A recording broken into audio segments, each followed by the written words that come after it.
Our regrets are stories we tell ourselves. When you constantly worry about your past, you're supporting that belief in your present. We were curious about what would happen if we tried to release those worries and rewrite our stories. So we decided to do an experiment. What happens if we dedicate time to relieving our regrets? This is a show where we take a moment to reveal the messy bits about ourselves without judgment. It's a show where we can reflect, learn, grow, and maybe even laugh about our actions, attitudes, and behaviors. It's a place where we can speak about our past and learn from it. Join us on the journey. Hi, everybody. Welcome to the Let's Relieve Regret podcast. My name is Victoria, and I will be your co-host for the next half an hour or so. And I'm Shadoe, your other co-host. Welcome, everybody. Let's check in. How are you doing, Shadoe? I'm doing so great, actually. I'm really looking forward to checking in with you today. Why are you doing so great? Well, I don't want to jump into my cause for applause just yet. I'm gonna keep a little bit of mystery for as long as I can stand it, which is usually 30 seconds. Okay. How are you doing? I'm doing pretty well. How about let's do on a scale of 1 to 10. So I'm a 7. I'm a little tired today, but not so tired that I'm not functional. So I'm a 7. I'm a 7 today. What about you? I'm gonna go full blown 9.5 because I think I'm gonna have to save a 10 out of 10 for like another day. All right. We be 9.5. Okay, now so tell me your cause for applause. Yeah, we're just gonna jump right into my cause for applause. So I know that for some people this might not sound very exciting, but we here at Shea Ball. We are making our own pizza crust, and we have been for the last little bit trying different recipes and stuff like that. And it's actually due to my issue with digesting tomato. So we're a big pizza house. We've used to order pizza, get frozen pizza, make our own pizzas before, but we always use tomato sauce. Same thing with pastas, love pasta, but now I'm looking for all kinds of new recipes. So tonight my husband is trying a new pizza crust recipe, and I'm really excited because there's multiple steps involved, because it's going to be from scratch and it's going to be so good. And the last time we did this, I tried a new experiment, and in lieu of the tomato sauce, I went with this olive pesto that we found. Like black olive, like a black olive. Yeah, and it's not even topping that. It's like a black olive pesto. It's very thin, it's not crumbly at all, and it's just so nice on pizza crust with your veggies and cheese and meats and whatever you like on a pizza. Maybe there'll be another thread. We'll have to ask what people's pizza toppings are. I like a wide variety of pizzas, and being denied tomato sauce has really changed meal planning for me. It's changed even just certain rewards, all these weird things where I didn't realize how much tomato I was eating until I couldn't eat it anymore. So finding alternative sauces is now my joie de vivre. I have to say tomatoes is a tough one. I'm allergic to onions, which I think is equally as tough. Right? Because onions are in everything. I have to make everything myself. But I feel like tomatoes are in everything as well. Tomatoes is also a tough one for sure. Yeah. Well, and I used to love cold tomatoes, like cherry tomatoes with a little lunch plate. That was my favorite thing. And I can't say I used to love snacking on onions, but no, of course. Yeah.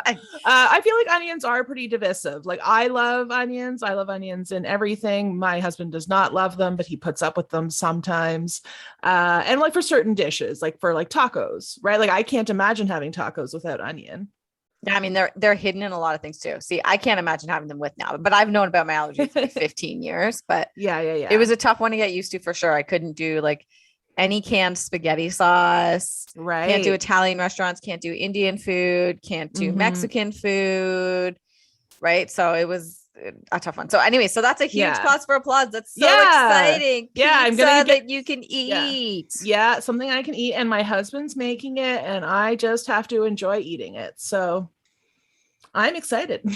That's amazing. That's exciting. You Right? can eat it after we're done recording our podcast. I know.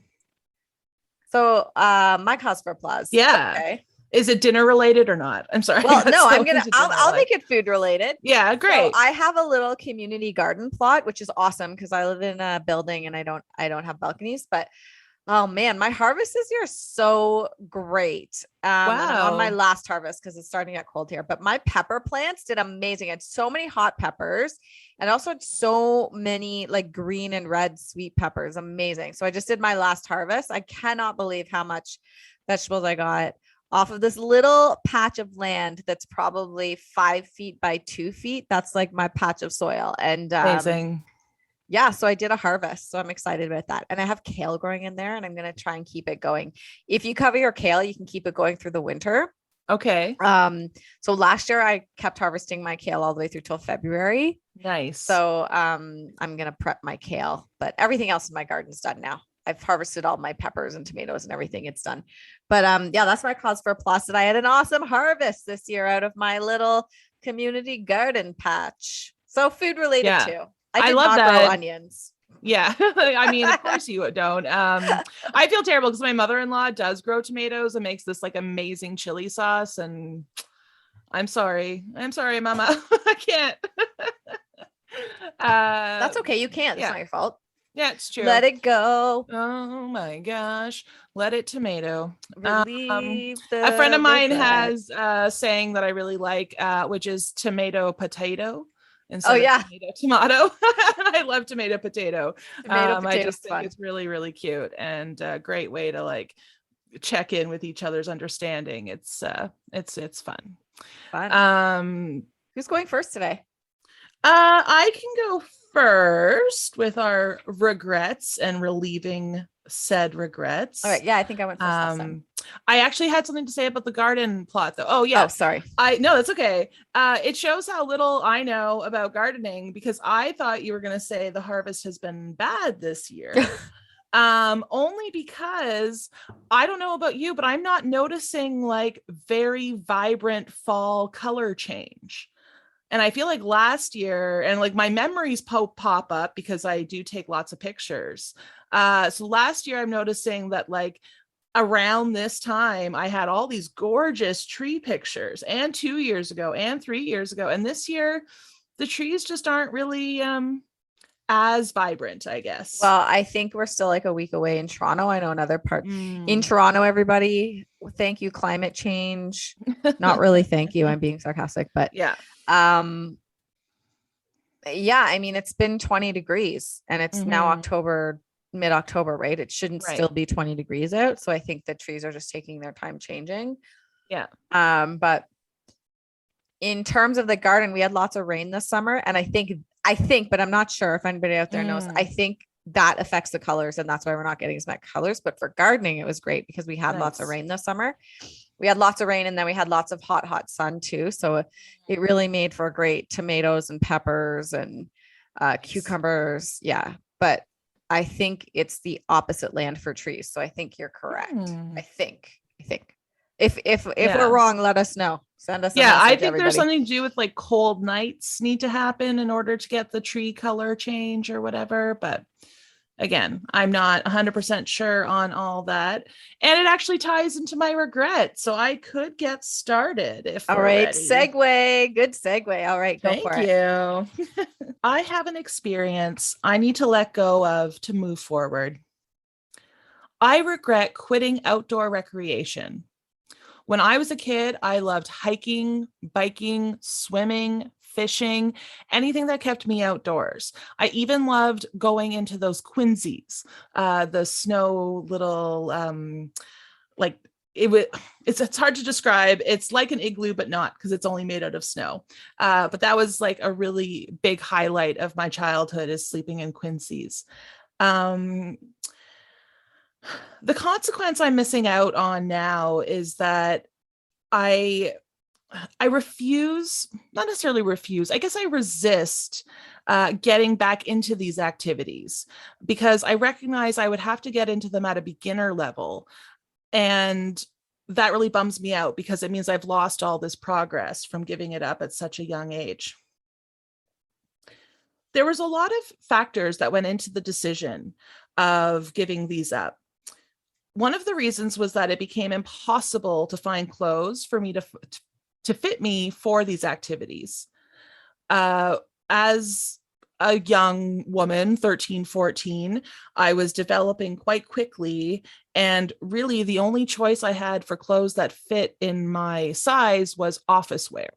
And office wear just didn't quite look right on the trail. And it was pretty expensive. So I didn't want to risk, getting them damaged or anything like that. So it was part of fitting in, and it was also part of like literally fitting in. But another reason is that I found a new love around this time. I had started at a new high school, and I found a love of theater. So I may have missed out on a lot of my theater experiences had I stayed committed to my hiking and biking and swimming and all that great stuff. But it's hard to let go of this regret. I can barely say the last sentence. But I forgive my younger self for doing everything I could in the moment with the tools I had at the time. That is who I was then, and I have grown in so many ways. I am relieved because I am now capable of trying new things and worthy of taking hikes when I feel like it.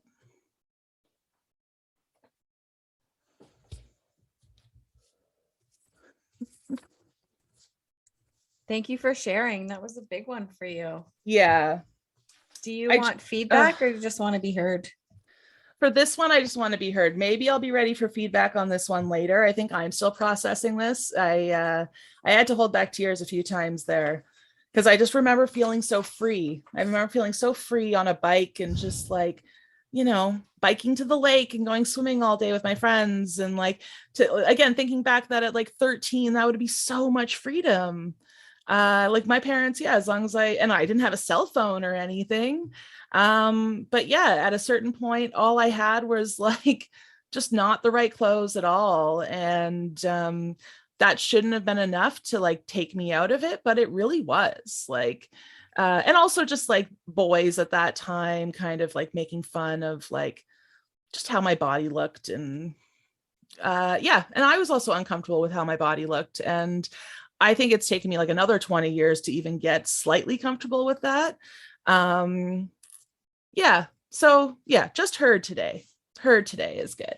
I want to let you know I hear you, and I want to thank you for being brave enough to share those feelings, right? To share those feelings in that story. And that's part of the journey that you and I've committed to, is supporting each other and being vulnerable enough to let other people hear our experiences so that our listeners can learn from us as well. So thank you, Shadoe. I appreciate you and I hear you. And if and when you're ready, we can discuss it again and have feedback whenever you're ready. I think it ties into some other subjects that we will eventually talk about. So thank you. And I hear you. Thank you. And that's probably why I don't know anything about the forest colors changing. That was part of my segue, is that because I like gave up being outdoors all the time, I didn't get all that like knowledge of like all that good stuff that I really had. I had a front row seat to it if I had chosen to stay with it. And you grew up in a town that was very like nature based, like in Northern Ontario, right? Yeah. So yeah. I also have to say how serendipitous. I love it when things happen. Listeners, we did not plan on that segue with the forest. Like Shadoe did not know what I was going to say for my cause for applause about my garden. So I love it. And I love pointing out moments in life when that happens, when the universe just like brings things into alignment, so to open up for people to connect to each other and have conversations. I mean, obviously this is a planned conversation, but we did not plan that segue at all.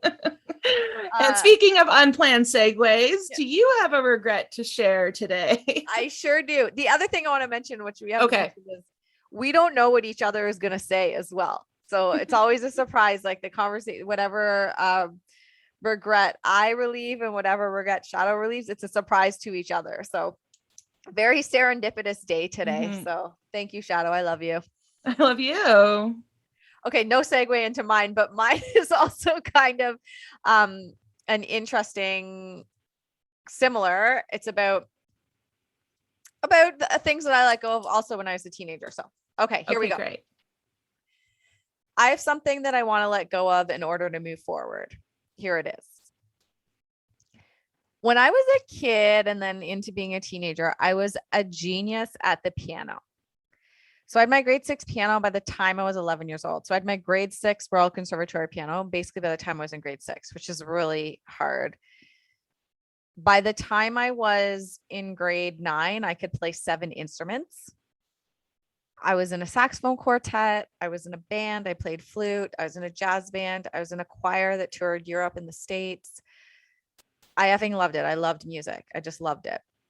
By the time I was 16 with piano, I got bored and I gave up piano.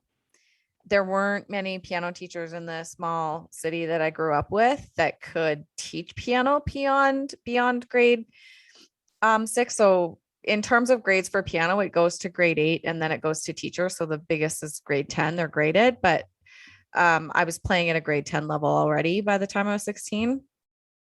And so by the time I was 18, I quit all instruments except for singing. So I was in this choir that was outside of school. It wasn't the school extracurricular choir. I was in this choir from the age of 8 to 19. It was a children and youth choir, and that's the choir that I toured Europe with and toured the States with, and we toured Canada and gave a lot of concerts around Canada. It was a really, really amazing choir. But when I was 19, my choir director was charged with child abuse. And the choir stopped. Now, I was one of his favorites, but I don't remember anything ever happening to me. And I was adamant that he was innocent. I was like, there's no way. This is a false accusation. I was adamant that he was innocent. And he pled guilty. And I was devastated. So I tried to keep singing, but singing and music is a very emotional. Your singing is almost a more vulnerable space than playing an instrument because you can't hide behind anything. You can't hide behind the instrument. You are the instrument. Your body is the instrument. I do want to preface this saying nothing happened to me that I can remember to this day, and that the choir director's abuse was towards boys, not girls. So I tried to keep singing in university, but doing solo singing was emotionally very hard for me. And when I was in the choir, I was one of the lead soloists. So I was the head chorister in the choir for a few years, and I did a lot of the solos that needed to happen. And I tried to keep singing through university, and I took private voice lessons, and I took a course in university. And I couldn't do it. Like every time I tried to get up and perform, I would forget the words. I would have a panic attack. It was emotionally really hard for me. So I stopped. But I lost so much by losing my choir community. And I quit everything music and decided to focus on rowing instead. And for those of you that know me, rowing is another one of my huge passions. I've been a rowing coxswain for 25 years and competed internationally with that as well. But I gave up music for rowing. And I regret that. I regret that because music is something that you can take into your old age. Music is something, it's a way that you can connect to yourself spiritually and emotionally in a very special way, and connect to that creative and emotional and empathetic and compassionate side of you and creative side of you. And I gave that up. And I think that there is a limiting belief that I have deep inside of me that if I start music again, memories may come up that I don't want to remember. But I actually consciously don't think that's true, but I think that might be what's holding me back, or I'm afraid of being vulnerable again. So the consequences of me holding on to this limiting belief is I'm preventing myself from a joy that has no competition attached, a joy that is just for me, the joy of music. And I'm preventing myself from learning skills that are ultimately healthy for my brain and for my spirit and for my emotional health.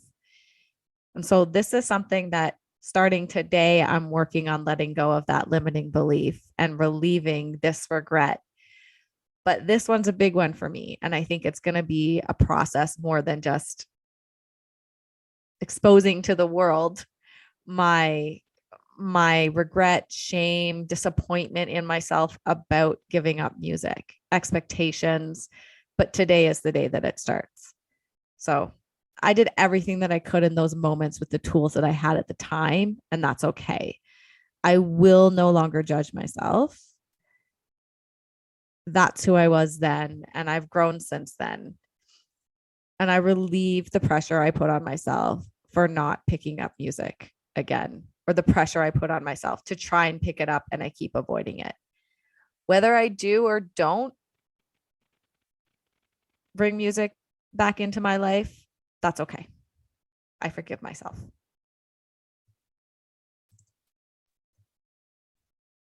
Wow, that was really powerful, Victoria. Thank you for sharing that with us and being vulnerable enough to share it with us. Do you want to be heard, or would you like feedback? I just want to be heard today too. Yeah, Yeah, nice. it's a big one. I think we both released some big ones today, and maybe we can reserve the right to revisit the same ones in another episode and do That a would be feedback great. episode. Yeah. Mm-hmm. So thank you for listening, everyone. Great. Is there anything you want to just add? Like, because I did add on to mine, even though you don't have to. I just want to give you the space. No, this is the first time I've actually really talked about it publicly. Mm-hmm. So yeah, I don't I loved singing. I loved Yeah. singing, and that started giving me an icky feeling, and I don't know why, but I'd love Mm-hmm. to. I inherited a piano. I have a piano that's 110 years old that's been in my family for 110 years, and Wow. it sits in my living room and it drives my husband crazy. And I guilt myself about playing the piano again. And every once in a while I do play the piano when he's not home, but Mm. I if and when I decide to start picking up music again, that will be the thing that I go to, because I can still hide behind the piano, I think. Sure. Yeah. And it's something I was really good at. And it's something that I have control over. Yeah. Nice. And it's okay to have control. Yeah, for sure. Yeah. Yeah. Yeah, however you're comfortable. Yeah. So And shall we? sometimes we have to get uncomfortable, but also like, you know, there's steps. There's steps, and that's part of this journey and this podcast and this experiment. So um yeah, so thank you for listening to me, Shadoe, and for being my Thanks. friend. Thanks for listening to me. Thanks for everything you do for me and for you and for the community at large. So do you want to close off our session today with a breathing exercise? With our 3 breaths for With letting our go, 3 I breaths? sure do. Yeah, great. And if you want to join in, everybody that's listening, on the 3 breaths of letting go, please do. Come to the edge of your chair, put your feet on the ground, and know that the earth underneath you is supporting you, that gravity is always here for you and supporting you. So feel your feet on that ground. I also like to put my hand on my heart, which I'm doing right now. You can't see, but I'm putting my hand on my heart. And on this first breath, you're going to breathe in. You're going to say to yourself, I release pressure and expectations.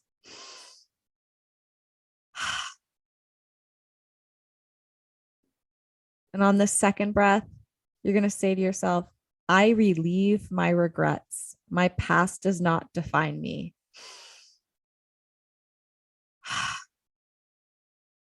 And on this last breath, say to yourself, I am excited to move forward. I'm excited to move forward, Shadoe. How about you? I'm excited to move forward, perhaps outside. Perhaps outside under those colorful trees. Yeah. Okay. As always, thank you everybody for listening. And we hope that this brings you some introspection time into yourself too, and releasing shame and relieving regret. So thank you so much. Again, I'm Victoria. Thank you so much for listening today. And I'm Shadoe, and I appreciate you being here. All right. Have a great time. Until next time, everybody. Bye. This episode of Let's Relieve Regret was produced by Shadoe Ball and Victoria Muir-Bercia. Editing by me, Victoria Muir-Bercia. We are an independent podcast supported by you, our listeners. If you think this podcast sends a valuable message, you had an aha moment, or learned something new about yourself, help us realize our goal of reaching as many listeners as possible. We encourage you to take action and support us right now by choosing one of the following options. You can easily support us by following us on Instagram at relieve.regret. Tell 2 friends. Leave a 5-star review on whatever app you're listening to us on. Leave a tip at coffee.com/Let's Relieve Regret podcast. That's ko-fi.com/Let's Relieve Regret podcast. Join our conversations in the Facebook group, Let's Relieve Regret Podcast. Find all this information, all the links, and more in the podcast notes. Okay, bye. Bye.